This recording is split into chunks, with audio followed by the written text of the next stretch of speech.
A package arrived on my birthday, no card, no sender. Inside was a single envelope labeled "Watch This." I slid the DVD into my laptop and saw my fiance in a candlelit room. But she wasn't alone. The last frame?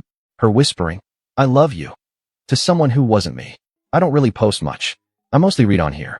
But this happened to me last year, and I haven't been able to get it out of my head. I don't know if I'm looking for advice or just trying to let it out somewhere people might understand. So here goes. It was my birthday, April 11th. I turned 42. I live just outside San Mateo, California. Work in Redwood City. Pretty normal life. Steady job in IT. I'd been with my fiance, Alina, for 3 years. We met at a work event for a mutual client. She was working for a local marketing agency. We hit it off pretty quickly. Started dating. Things felt right. 8 months before this birthday, I proposed. Nothing huge, just a quiet moment after dinner at Half Moon Bay. She cried. Said yes. I thought it was the start of the next chapter. She had this way of making everything feel warm. Like life wasn't moving too fast when she was around. She liked old bookstores, quiet walks, and painting on weekends. She painted this little mountain scene once and framed it in the hallway. That was her thing, making small things feel meaningful. On the morning of my birthday, she made me cinnamon rolls. She said they were birthday carbs, and they didn't count. We laughed. She kissed me on the forehead and told me she had a surprise planned for later that day. She told me not to come home too early. She wanted the evening to be special. I didn't think anything was wrong. After breakfast, I met my friend Malcolm for lunch in Palo Alto. We talked about sports, work, usual stuff. He asked if I was nervous about the wedding. I said no, just excited. I remember saying that. I said I felt lucky. I meant it. When I got back home around 4:30 p.m., I noticed something weird. There was a brown padded envelope on the front mat. No stamp, no label, no handwriting on the outside. Just a white sticker printed in a clean font, David Palmer. That's me. I figured it might be something work-related. I work with a few freelance developers, and sometimes stuff gets delivered to my place. But there was nothing else in the mailbox. No card, no note. Inside the brown envelope was a plain white DVD in a clear plastic sleeve. Also inside was another envelope. On that envelope were 2 words handwritten in all capital letters. Watch this. I didn't know what to make of it. At first, I honestly thought it might be a prank. Malcolm used to send me dumb birthday videos when we were in college. I walked over to the kitchen, grabbed a glass of water, and slid the DVD into my laptop. What I saw still doesn't feel real. The screen went black for about 3 seconds. Then a video started playing. Soft piano music. A dimly lit room. A few candles glowing on a side table. The camera was steady, tripod or something. Then Alina walked into frame. It was her. No question. Wearing the burgundy silk robe I gave her for Christmas. The same one she wore when we stayed at that B&B in Pacific Grove. She sat on the edge of the bed, sipped a glass of red wine. She smiled. That small, quiet smile I knew so well. And then a man entered the frame. Not me. He sat beside her. They clinked glasses. Laughed. She leaned into him. Touched his arm. He kissed her cheek. It wasn't rushed. It wasn't awkward. It felt practiced. Familiar. My heart was racing. I felt like I was floating outside my own body. Then, near the end of the video, Alina leaned toward him and whispered something just loud enough for the microphone to catch. I love you. I paused the video. Rewound. Played that part again. Same whisper. Same voice. Same tone. Not to me. I just sat there. Not blinking. Not moving. Just sitting. I didn't know what to do. I tried calling her. No answer. I texted her. Where are you? Are you on your way back? Nothing. I didn't even know what I wanted to say to her. I just needed her to walk in the door so I could see if her face would tell the truth. Around 7 p.m., she walked in. She was holding a small gift bag, smiling. Before she even said anything, her eyes went to the laptop. The video was still paused, right at the frame where she was leaning in to whisper. Her smile disappeared. Just gone. She didn't say, it's not what it looks like. She didn't say, let me explain. She said, where did you get that? That was it. Not, I'm sorry. Not, that's old. Just that. Where did you get that? I asked her who he was. She didn't answer. I asked again. Calmly. She sat down on the couch, kept looking at the paused screen like it might help her figure out what to say. Finally, she said, someone I used to know. From before. That's what she said. Like it was some casual person from the past. Like it was nothing. But it didn't feel like nothing. It felt recent. It felt close. I asked her if it was over. She didn't answer for almost 10 seconds. Just looked at the floor. Then, it was. I ended it. I asked, when? She said nothing. And that silence told me everything. I stood up. I didn't yell. I didn't throw anything. I just picked up my car keys. She didn't ask me to stay. She didn't try to stop me. She just sat there with her hands on her knees, looking like a stranger. I drove up to a pull-off spot near Devil's Slide. You can see the water from there. It was already dark, but the moon was out. I stayed in my car and stared at the waves. I didn't cry. Not then. Just stared. I don't even know how long I was there. Long enough to realize I didn't want to go home that night. So I booked a cheap hotel off the highway. Malcolm showed up around 11. I didn't ask him to come, he just came. Brought coffee in silence. That's when I cried. The next day, I went back to the apartment. Alina wasn't there. I packed a bag and left again. She moved out a week later. No drama. No letters. No explanations. Just gone. The wedding was scheduled for August in Santa Barbara. It's canceled. The venue kept part of the deposit. I didn't care. To this day, I don't know who recorded the video or who delivered it. I still think about that. Was it someone trying to help me? Was it someone who wanted to hurt her? Or both? It doesn't matter now. I haven't watched the DVD again. I kept it, though. It's in a drawer. Sometimes I wonder if she's still with him. If he knew about me. If she whispered that same thing to him when she got home from our trip. I don't know. I try not to think about it. But some nights, when the house is quiet, it creeps in. I didn't plan to talk to her again. After she moved out, we had no reason to. No shared bills. No joint accounts.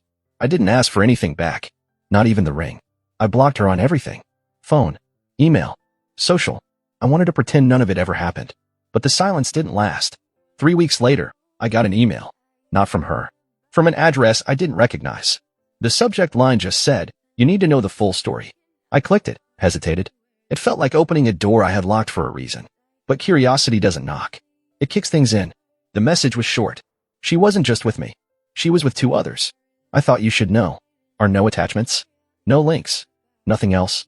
Just that. I stared at the screen, trying to figure out if it was real. Was this the guy from the video? Or someone else? What did he mean by 2 others? I didn't reply. Instead, I called Malcolm. He told me to leave it alone. That digging into this would only make it worse. He said the truth I already had was enough. But it didn't feel like enough. It felt unfinished. I went to her old place, not to talk, just to see if she still lived there. The mailbox still had her name on it. But there was a second name below it now. A different last name. A few days later, another envelope showed up. This time, no DVD. Just a flash drive. Again, no name. No card. I plugged it into an old laptop I didn't care about, just in case. There were 6 video files, all labeled with dates. The earliest one was from 5 months before our engagement. I opened it. Different room. Same candlelight. Same robe. Different man. He was older. Maybe mid-50s. Looked well off. They were drinking wine, laughing. He handed her a gift box. She opened it. A bracelet. She kissed him. Not just friendly. Not grateful. Something else. The next video was 2 months later. Different man again. Younger this time.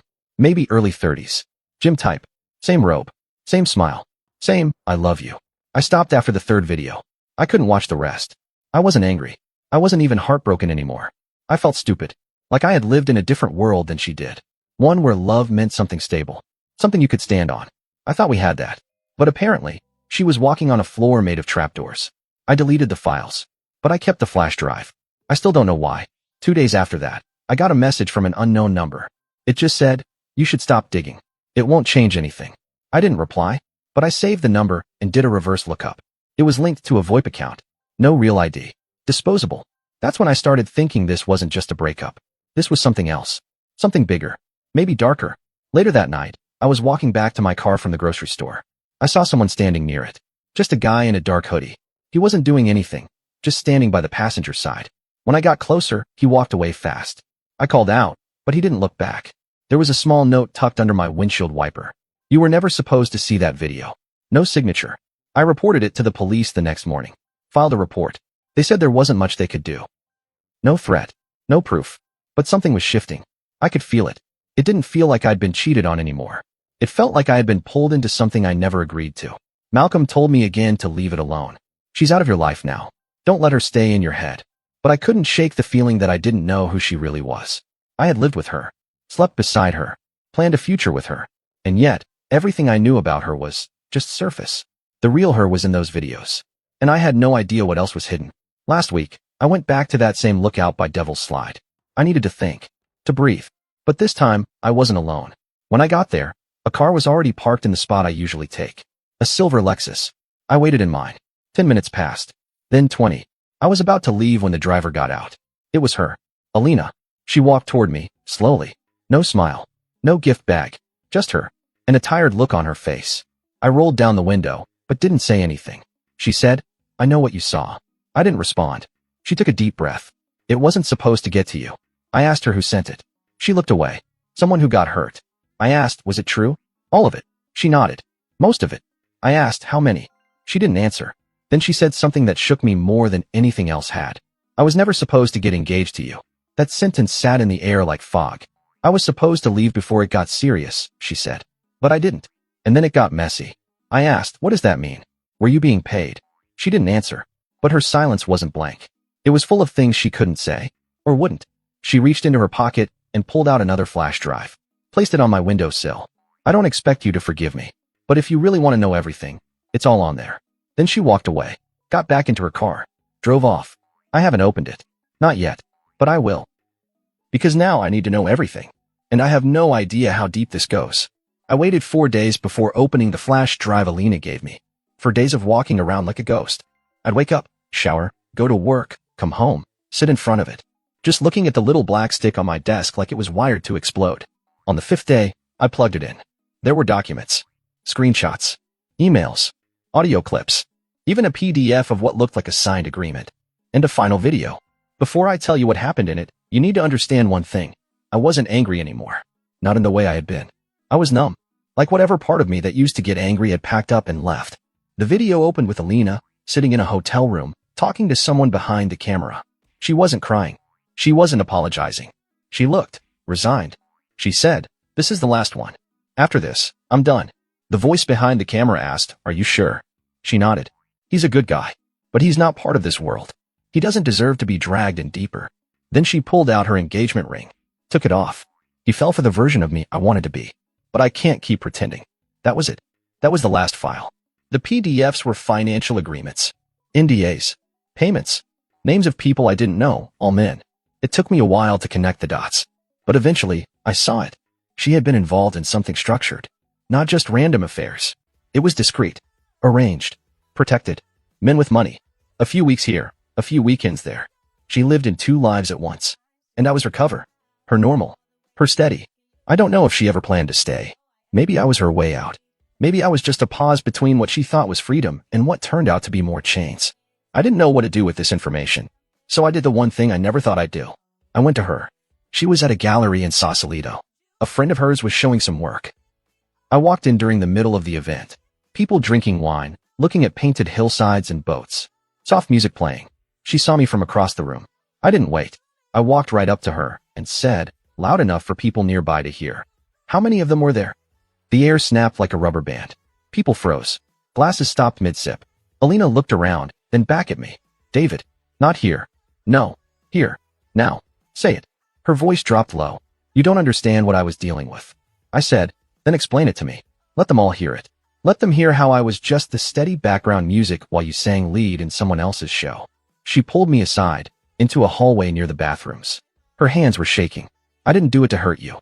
You didn't do it for me either. I tried to stop. I thought I could change. But that world, it doesn't let you go. Not really." I looked at her, really looked. And for the first time, I saw the cracks. Not just in us, but in her. She looked like someone who had built their life out of mirrors and was finally surrounded by shards. I said, "I would have forgiven a mistake. One night. A moment of weakness. But this was a life.